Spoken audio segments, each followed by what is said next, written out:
All right, this is the Democratic Socialist Libertarian. I am here with Michael Imperioli of the Sopranos fame, and he's just recently written a novel. Thanks for joining me. Pleasure, thank you. Thanks for coming. My pleasure. So I just have to ask a couple questions about the Sopranos. I'm a big fan. I would almost classify the Sopranos as a situation comedy. And what I mean by that is, the classic situation comedy like I Love Lucy, the Ethel and Lucy are the same characters at the beginning and the end of the show. Do you think any arcs in the Sopranos were illusory,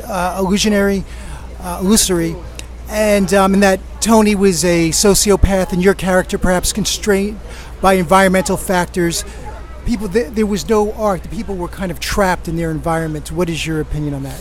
Well, from my point of view, the character had a very big arc because he started out as a very young man who was kind of a kid who was really trying to find his own identity. And the thing I admired about my character was that he worked very hard at the things he believed in. One was being a filmmaker and a writer. One was being a gangster, and one was his relationship. And those things had various degrees of success and probably should have or shouldn't have, but I also think Tony Soprano had a very big arc. I actually totally disagree with you. Okay. And I think that the characters actually did have, most television, you watch them do the same things week after week, and I think Tony really tried to have his cake and eat it too, like be a gangster and make that work, and be a really good man at the same time and make that work. And we see him trying to do that, and sometimes getting closer and sometimes not, and exploring a lot of different ways to do that. To go into each individual character and spoil it would take a long time, but I think that's why the show was so good. It was brilliant. I'm a big fan. And we do have the next presentation started. Okay, Gotcha. sorry, we're just going. Sorry about that. We're just moving here. Sorry. So one thing in great screenwriting, subtext is so important, and I just want to make a comment. In one scene where you were in the car with the gentleman who did a hit, and you paid him in heroin, and you are discussing, inviting him over for Christmas and all this stuff. This was the dolphin scene at the fairgrounds. It was a great example of cinematography with music. Right.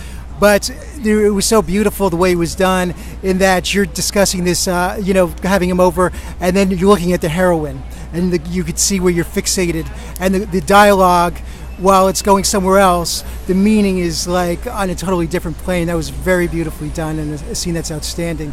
But getting to a question, the ending is very controversial, of course.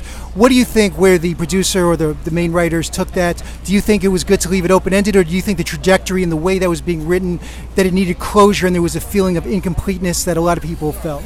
I don't think there's anything he could have portrayed on screen that would have given the closure that would have satisfied the viewer.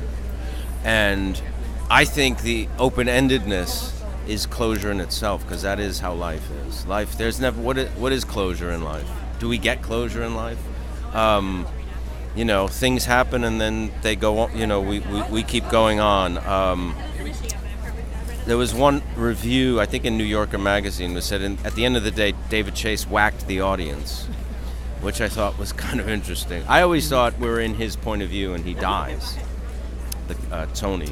That was my feeling. Why. Yeah. Which I think was a very interesting way to do it. Absolutely. We need to get out of the way. Yeah. Okay. And all right, one final question. Just tell me about your new book. I know you're doing a novel. It's a coming-of-age novel set in New York in 1976 with co-starring Lou Reed. Excellent. And check that out on akashicbooks.com. Thank you, Michael. Thank you. Thanks. I want to say hi to you. We worked together a really long time ago.